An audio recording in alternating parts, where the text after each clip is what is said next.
नमस्कार दोस्तों, आज स्टडी ऑफिशियल में आपका स्वागत है।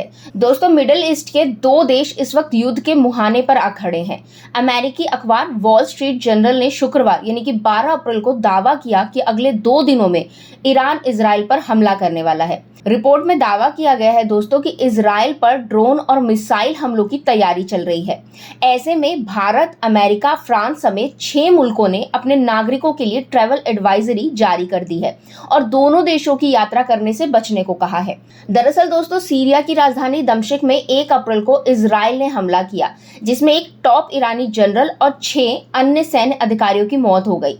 ईरान ने सीधे तौर पर इस हमले के लिए इजराइल को जिम्मेदार ठहराया, मगर तेल अवीव ने ना तो हमले की जिम्मेदारी ली और ना ही इस पर कुछ कहा। इजरायली जहाजों में दमिश्क में ईरानी महावाणिज्य दूतावास पर हमला किया था।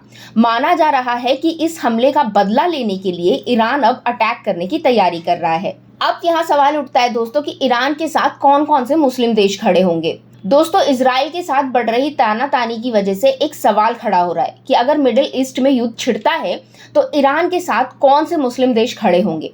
दोस्तों, भले ही ईरान की मिडिल ईस्ट के सबसे बड़े मुस्लिम देश सऊदी अरब से टेंशन चल रही है, लेकिन कई अरब मुल्क उसके साथ कंधों से कंधा मिलाकर खड़े रहते हैं। अगर इजराइल के साथ जंग होती है तो इराक, सीरिया, लेबनान, तुर्की, कतर, जॉर्डन जैसे अरब मुस्लिम मुल्क ईरान के पक्ष में खड़े नजर आएंगे।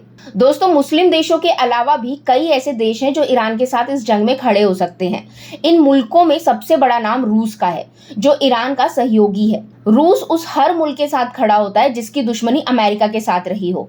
ईरान और अमेरिका की दुश्मनी किसी से छिपी नहीं है और यही वजह है कि रूस तेहरान को सपोर्ट करेगा। वह उत्तर कोरिया, चीन और मध्य एशिया के कजाकिस्तान, तुर्कमेनिस्तान जैसे मुल्कों को भी ईरान के पक्ष में खड़ा करवा सकता है।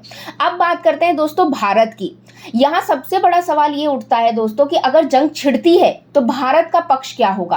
भारत उन मुल्कों में शामिल रहा है दोस्तों जो हमेशा से जंग के हालात में तटस्थता की नीति अपनाता है। ऐसे ही इस युद्ध में भी देखने को मिल सकता है। भारत के इजराइल और ईरान दोनों ही मुल्कों के साथ अच्छे रिश्ते हैं, जिन्हें वे जंग के हालात में बिगाड़ना नहीं चाहेगा। अगर जंग होती है तो भारत तटस्थता के रास्ते पर चलते हुए दोनों मुल्कों से शांति बरतने की अपील कर सकता है। तो दोस्तों, आपकी क्या राय है इस पर हमें कमेंट करके जरूर बताइएगा। साथ ही वीडियो को लाइक कीजिए, शेयर कीजिए और चैनल को सब्सक्राइब करना बिल्कुल ना भूलिएगा। Thank you.